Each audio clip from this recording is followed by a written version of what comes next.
Hello friends, welcome back sa ating channel. At ngayong araw nito, ang ating video episode is about this USB charger.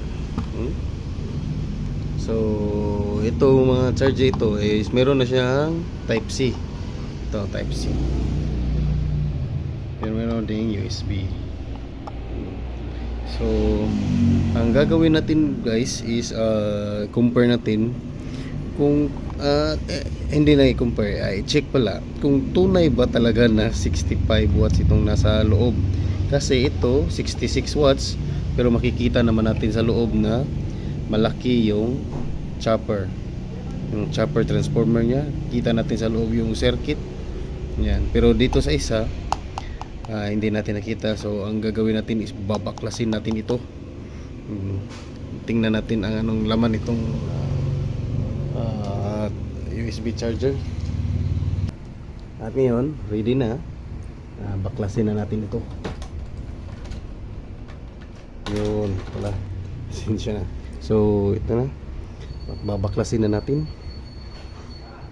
So pwede buksan dito, pwede buksan din dito.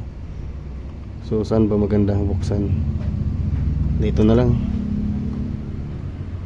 Compare natin kung pareho ba kalaki yung chopper transformer nito sa dito sa isa. Kasi malaki yung transformer niya at nagamit ko na ito fast charger. Ito sinasabing fast charger pero yung ginamit ko walang kabuhay-buhay. Yun, nabuksan na. Yan, ito pala siya pagbukas.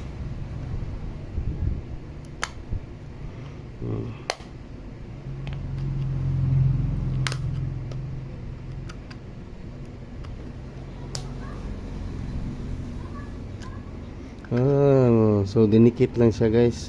So ngayon makita natin na sa loob, kung nakikita nyo ba ito ang loob niya.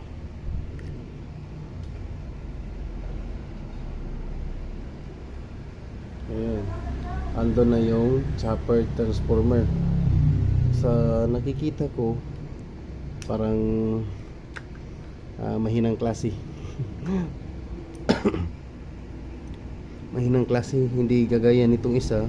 Kahit nandito lang sa labas, kung makikita nyo napakalaki kumpara dito. So wala, kaya pala mahina mag-charge.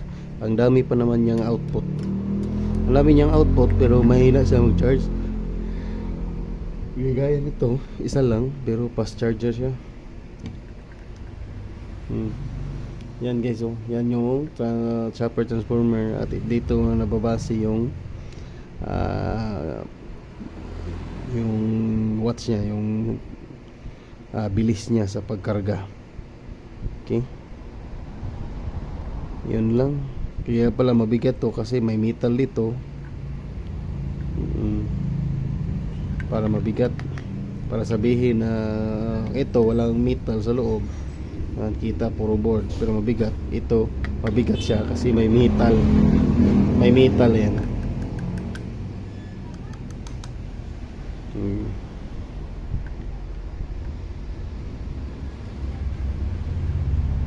So wala. So yun, ginagamit ko lang ito sa mga mga mahinang nilalang na mga charging purposes. So salamat guys, ayun lang.